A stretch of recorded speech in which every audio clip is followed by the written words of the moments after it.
እሺ እንደ እግዚአብሔር መልካም ፍቃድ አገልግሎታችንን አጠናቀናል። በእውነት ከምንም በላይ አንድ ዛሬ በታቦቱ ፊት ልናመሰግናቸው ጊዜ ኢየሱስ ክርስቶስ በዚህ ቦታ እሳቸውን ጠርቶ አባታችን አባ ተክለ ዮሐንስ የሚባሉ አባት በጉዞ መልክ ወደዚህ ወደ ደቡብ ኦሞ ከአዲስ አበባ በመምጣት ልጆቻቸውን በማስተባበር ይህንን ከላይ የምናየውን ድምፅ ማጉያ ከነ ባትሪ ሶላሩን ጭምር ገዝተው አበርክተዋልና በእውነት እግዚአብሔር አምላክ ባሉበት ቦታ ረጅሙን ዕድሜ እንዲሰጥልን ሶስት ጊዜ ነው ብላችሁ እግዚአብሔርን አመስግኑ። ሶስት ጊዜ ነው ብላችሁ እግዚአብሔርን አመስግኑ። ይገባዋል። እግዚአብሔር አምላካችን ባሉበት ቦታ ሁሉ የልቦናቸውን መሻት እግዚአብሔር አምላክ ይፈጽምልን።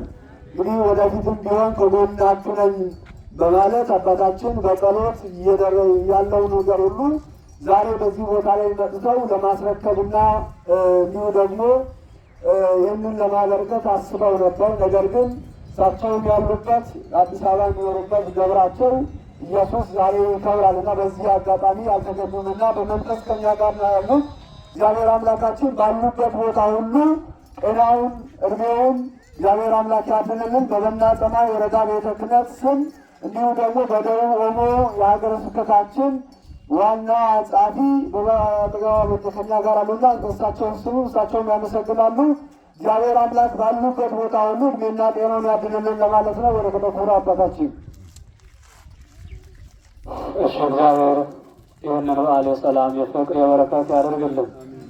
እንግዲህ በእውነት በዚህ ቦታ ላይ ያላችሁ ወገኖቻችን ዛሬ የሌላ ድምፅ ስትሰሙ የነበረውን ቤተክርስቲያን እርግጥ ሁልጊዜም ድምጿን ታሰማለች። ነገር ግን ቴክኖሎጂ ያፈራውን መሳሪያ በመጠቀም ደግሞ ሩቅ ያሉት ድምፁን ሰምተው እንዲመጡ፣ የደከሙትም እንዲነቁ፣ አገልግሎት ገና ነው ብለው ጠባበቁ የነበሩትም ደግሞ በዚህ ድምፁን ሰምተው የአገልግሎቱን መጀመር አውቀው እንዲመጡ ይህንን ሁሉ ጥረት እንግዲህ አባታችን ሊቀ ካህናት ቀሲስ ነቢያት ወደዚህ የሚመጡትን ሁሉ እያሳሰቡ እያስታወሱ ትላንትና በራዲዮ ላይ ያየነው ያንን የመሰለ ህንጻ ቤተክርስቲያን ብዙ ሰዎችን በማስተባበር ለትውልድ የሚተላለፍ ዛሬ ላይ በአጭር ጊዜ ተጀምሮ ወደ 65 እና ከዚያ በላይ % የደረሰ ህንጻ ቤተክርስቲያን በሚገርም ሁኔታ ትላንት ጉባኤ ነው የተዘጋጀው። ነገር ግን ቀሪው ወንጌል እየተማራችሁ ዛሬ ደግሞ የቀረው እዚህ ደረጃ ላይ ነው በማለት ከ36 በላይ ብረት ገንዘብ ላይ ለውጠው እዚያው እያሳዩን ነበር። ወደ 100 ምናምን ሺህ ብርና በእውነት ህዝቡ ምን ያክል እዚያ ቤተክርስቲያን ተሳትፎ እንዳለው እዚህ ቦታ ላይ ደግሞ እኛን አባት መቼም የሚሰጥ ሊሰጥ ይችላል። ነገር ግን ችግሩን በደንብ ገልጦ መናገር ያስፈልጋል። ችግራችን ይህንን ይመስላል በማለት ወንድማችን እዚህ ዲያቆን አማኑኤልም አለማየሁ እዚህ ቦታ ላይ መጥቶ በልዩ ልዩ አገልግሎት ቤተክርስቲያንን በማገልገል አንዳንድ ጊዜ ቤተክርስቲያናችን በእውነት ብዙ ጸጋ ያሏት ልጆች አሏት። በየትኛው ስፍራ ብንሰማራ የቤተክርስቲያን ነገር ዝም የማያሰኛቸው እንደዚህ ዝም እላለሁ እኔ የተሰማራሁበት ይህ ቢሆንም እንኳን ቤተክርስቲያኔን አገለግላለሁ፣ ለቤተክርስቲያን የጎደለውን ነገር አስታውሳለሁ፣ አቅም ያላቸው ፈቅደው ይህንን ያደርጋሉ በማለት አባታቸው ጋር ሆኖ ወንድማችንም በእውነት ይህንን አስተባብሮ ይህንን አሳስቦ ዛሬ ላይ ይህንን ያደረጉ ሰዎች ልጆቻቸው ቦታውን አላዩት፣ እሳቸው ግን አይተው ያዩትን ሳያዩ የሚያምኑ ብፁዓን ናቸው እንደሚለው መጽሐፍ እንዲህ ያለ ችግር አለ ተብሎ ይህንን ቦታ ላይ ይህንን ያመጡ።